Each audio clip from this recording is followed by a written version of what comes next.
भारत देश को आजाद होने के बाद देश में बाबा साहेब डॉक्टर भीमराव अंबेडकर जी का संविधान लागू होने के बाद सन 1952 में प्रथम चुनाव प्रणाली के दौरान बाबा साहेब और बोरकर सामान्य सीट पर चुनाव लड़ रहे थे।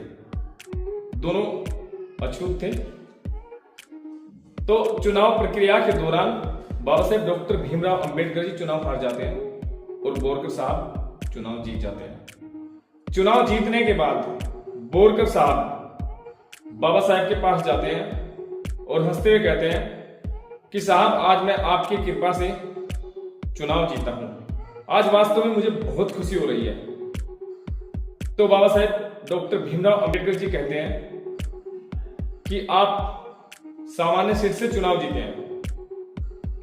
तो बोरकर जी कहते हैं, नहीं, मैं सुरक्षित सीट से चुनाव जीता हूं, आपके संविधान के तहत के अधिकार चुनाव जीता हूं। तो बाबा साहेब का फिर अगला क्वेश्चन था कि आप क्यों जीते हो, क्या करोगे, समाज की सेवा करोगे, अपने लोगों की सेवा करोगे, आपके कार्य क्या रहेंगे, समाज में किस तरह से आप प्रेजेंटिंग दोगे, कुछ ऐसे बहुत सारे सवाल। तो उस पर बोरकर साहब का जवाब था, नहीं, जो मेरी पार्टी कहेगी, जिस तरह के उनके कार्य रहेंगे, मैं वो करूंगा। बाबा साहेब ने बोरकर साहब को चाय पिलाई। चाय पीने के बाद बोरकर साहब वहां से चले गए। तो उनके जाने के बाद बाबा साहेब डॉक्टर भीमराव अंबेडकर जी हंस रहे थे। तो नानक चंद्रत्तू जी ने उनके हंसने का कारण पूछा।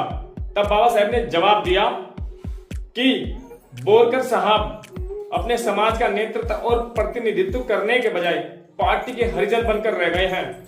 इसलिए मेरे कहने का तात्पर्य यह है कि हमारे सांसद विधायक जो बाबा साहेब के संविधान के अनुसार चुनाव लड़कर जीते हैं, अपने समाज की वोट लेकर, वह भी पार्टी के हरिजन ही बन गए हैं। उनका कोई भी ध्यान अपने समाज के लोगों के ऊपर नहीं है, चाहे वो नगर हो, गांव हो या फिर शहर हो या फिर कोई कस्बा।